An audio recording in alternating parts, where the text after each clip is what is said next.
Hey, Cub fans! Thanks for joining us here on Cubs 24/7, where Randy talks Cubs. We lost a tough one this afternoon, 4-1 to the Dodgers, and a lot of frustration in it. And we'll walk through it, but at the same time, I'm going to take a step back and see some positives in it. The first positive is we've got Shota going tomorrow, and I think we've got a good chance of winning that game tomorrow to take the series 2-1, which is kind of what my goal has been. But 4-1 loss today. Here's how it went. Starting lineup, same as yesterday. Ian Happ led off in left field. Say was in right field hitting second. Bellinger in center field hitting third. Christopher Morel again DHing in the fourth spot. Dansby at shortstop hitting fifth. Michael Bush at first base hitting sixth. Nico at second hitting seventh. Madrigal is at third base hitting eighth, and Yan Gomes catching again in the 9-hole. And we scored just the one run in the ninth inning. And really the story goes like this. I'll give you the big numbers, and then we'll talk about some of the specifics. We had 7 hits total. We struck out 15 times. Everybody in the starting lineup, except for Gomes, had at least one strikeout. 5 guys had, no, I take that back. I think 6 guys had 2 or more. A lot of strikeouts, a lot of Ks. Dodgers pitchers were really good today. So 7 hits, 15 strikeouts, 3 walks. We left 9 on base, and we were only 1 for 9 with runners in scoring position. So that's sort of how that looked. It all started with just missed opportunities. We left the bases loaded in the first and the second inning. And when we did it again in the second inning, I knew we were done. I mean, you get Yamamoto, and that's my first chance at looking at Yamamoto, and he's the real deal. High 90s gas with movement, nasty curveball, change. So if you don't get to good pitchers early and give them a chance to regroup and find it, then it gets harder. And that's what happened. First inning, the hardest ball hit of the whole game was Ian Happ. I think his first pitch. He hits a 107-mile-per-hour laser to center field for a double. Seiya goes down 0-2 in his first at-bat, coaxes a walk. And then Bellinger gets 1 of 2, well, I'll call them infield singles. He didn't hit the ball hard, but we got first inning, bases loaded, nobody out. And Morel strikes out swinging, Dansby strikes out looking, and Bush strikes out looking. So we leave 3 on in the first. Second inning, very similar. We left 3 on. In the second inning, Gomes gets a double, a nice at bat. Happ walks, and Seiya reaches on an error on Max Muncy at third base, so bases loaded, and Bellinger then strikes out looking. So the first 2 innings we had the bases loaded. First inning, bases loaded, nobody out, didn't score. Second inning, bases loaded, 2 outs, and Belly gets called out looking. So, you know, at that point, I was like, those are 2 opportunities that we're going to regret not capitalizing on, and it sure did play out that way. So Happ ends up going 1 for 4 on the day, a couple of strikeouts. Seiya was 0 for 3 with a walk. Bellinger went 2 for 4, but it was more of an 0 for 4 for me. Both his hits were infield hits that just didn't even make it to the dirt, really. Christopher Morel went 1 for 4, but his hit was a flare. Dansby went 1 for 4. His hit was a flare. We just didn't hit the ball hard today at all. Bush went 1 for 4. He doubled, and his double wasn't hit that hard. He fisted it, a little line drive over the first baseman's head that hit the line, but it wasn't hit that hard. Nico went 0 for 4 with a pretty hard hit line out to center field in his first at bat. Madrigal went 0 for 2. Miles Mastroboni came in late, pinch hit for Nick in the 7th, struck out in the 7th, and then grounded out in the 9th, 4-3.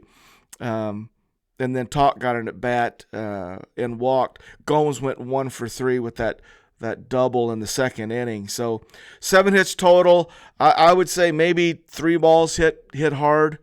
Once Yamamoto got into that third inning, it was pretty much lights out. Yamamoto went 5 innings, gave up 3 hits, struck out 8, and walked 2, and he threw 80 pitches. So the Dodger bullpen came in and struck out 7 on their own the rest of the way. So we got dominated a little bit by the Dodger pitching staff today. So I'm looking to rebound offensively tomorrow. Take advantage of some of the opportunities that we missed today. Let's go ahead and talk about the pitchers. It's really kind of a bummer for Jordan Wicks. Jordan Wicks pitched really well, and more than pitched well, I think he pitched better than he did in his first start in Texas. I think he competed. He's a bulldog. I did a profile on Jordan over the winter. You guys can look it up. It's on the playlist here. And I'd have to check it, but I remember talking about how all of his coaches talk about him being a competitor and a winner and a bulldog. And we really saw that out of Jordan today.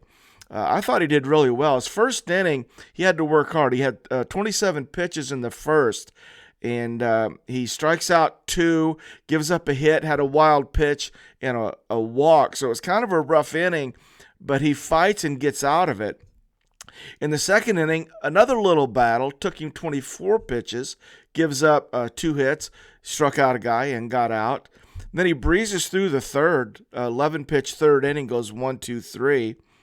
Fourth inning went relatively easy, 17 pitches, gave up a hit, struck out 2.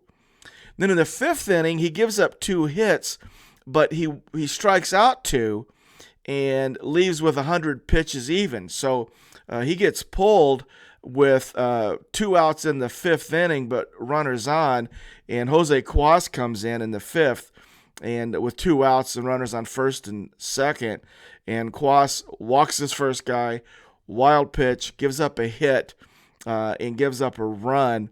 Cuas throws 9 pitches, only 3 for strikes in that fifth inning. So one of the runs was charged to Cuas. The 2 that he inherited from Jordan were put on Wicks's numbers.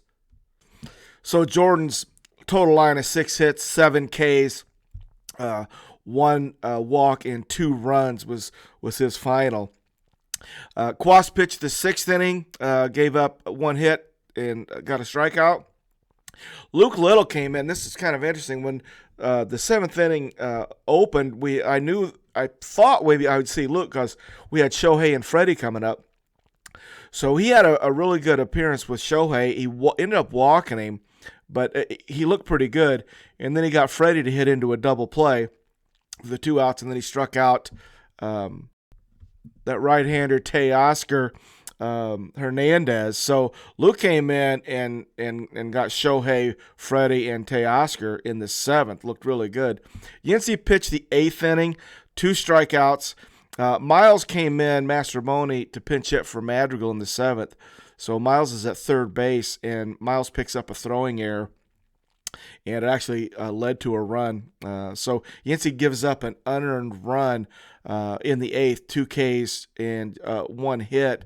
And Miles, he fielded it clean, but he just didn't step and throw it. Luckily guided it, and it one-hopped Bush, and Bush should have picked it. I've been happy with Michael Bush pretty much overall. I like him at the plate. He's pretty solid, but I have noticed that I don't think he's all that good at picking balls out of the dirt, helping out his infielders. So I'm going to be keeping my eye on that. I hope he gets better at that really soon, because this looked like a ball that most first basemen are just going to pick easily, and cost Miles an error, cost us a run. Mark Leiter Jr. came in and pitched the 9th. He did really good. He struck out 3. He struck out Shohei and Freddie and Teoscar. So Mark Leiter Jr. had a really good 9th inning. So our totals, as far as the pitchers go, 9 hits, 3 earned runs. We struck out 14, only walked 2, and the Dodgers left 18 on base. So if you look at our pitchers line, you go, wow, we struck out 14, only walked 2. That's pretty good. Our pitchers did fine today, other than Kwas came in, lost his control with 3 hitters, and then we had that 3-run blow up in the 5th. So offensively, we were held down, lost that opportunity in the 1st and the 2nd.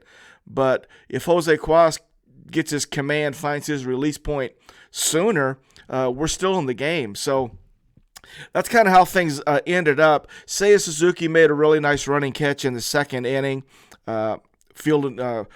tracking down one that was headed to the gap. And Nick Madrigal started a really nice double play in the 7th. And that was really kind of it. A lot of strikeouts. I mean, between the two, there's 29 strikeouts today. So pitchers were striking people out. Well, I got some news. The situation with Patrick Wisdom is that he's played in Iowa today. So he is on his road back. It looks like maybe a week, sometime late in this road trip that we've got coming up. And Tyone is still on track for sometime in April as well. So Wisdom and Tyone are on track to be back with us. And, of course, Steele is going to be in May, hopefully in May sometime. So that's where we are. I just wonder about Miles. Miles has been having a rough go. He went 0 for 2 today. He's hitless on the season and came in and made that error. So Miles is having a little bit of a rough go. But other than that, it was a good day. 41,000 plus at Wrigley today. A beautiful sunny day. 46 degrees. Wind blowing in a little bit. It was Pat Hughes sweater day. And if you hadn't seen some of that, check out Pat Hughes' giveaway sweater that a bunch of guys were wearing today in the crowd. So it's a fun day in Wrigley. The Dodgers are what we thought they are. They're really good. Their pitchers are really good. That lineup is nasty. And we're competing with them. That's kind of where we are. So we've got Shota going tomorrow. And I can't wait to see what Shota can do with these guys. We'll get our bats going. We'll win tomorrow. We'll take this series 2 out of 3, and then we'll head to San Diego. That's the plan. Guys, thanks for joining me here at Cubs 24/7, where Randy talks Cubs. Go Cubs, go.